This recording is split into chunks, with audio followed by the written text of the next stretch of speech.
This is a recipe for one pot minestrone soup adapted from Minimalist Baker.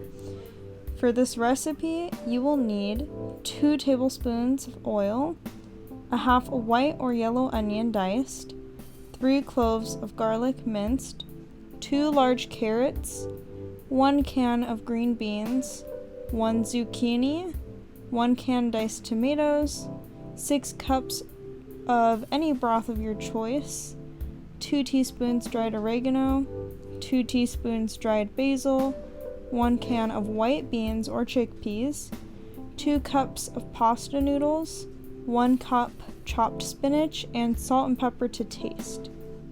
For equipment, you will need a large pot, a spatula and/or a large spoon for stirring, a knife, cutting board, and can opener.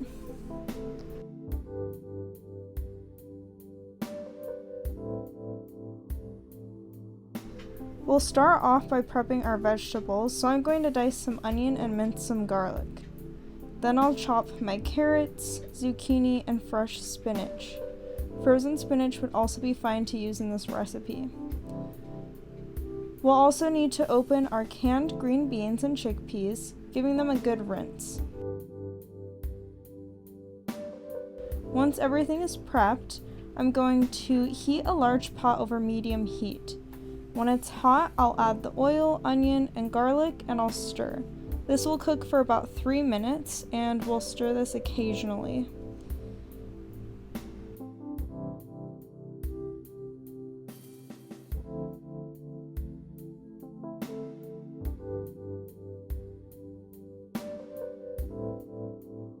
Then we'll add carrots and season this with some salt and pepper.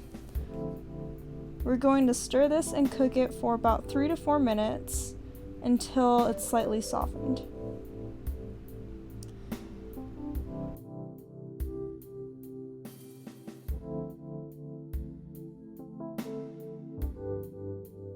We're going to add some zucchini, our green beans, tomatoes, broth, basil, oregano, and beans, and we'll stir to coat this evenly.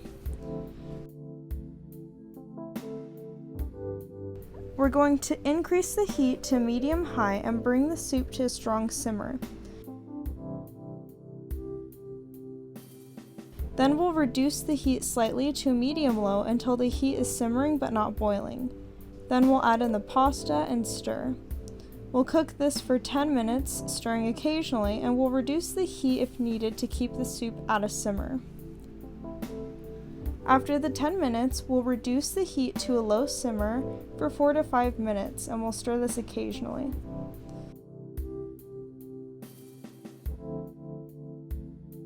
Then we'll add our spinach in and stir. This should cook for about another 3 minutes, just to get the spinach to wilt. Then we'll turn off the heat and let it rest for a few minutes before serving.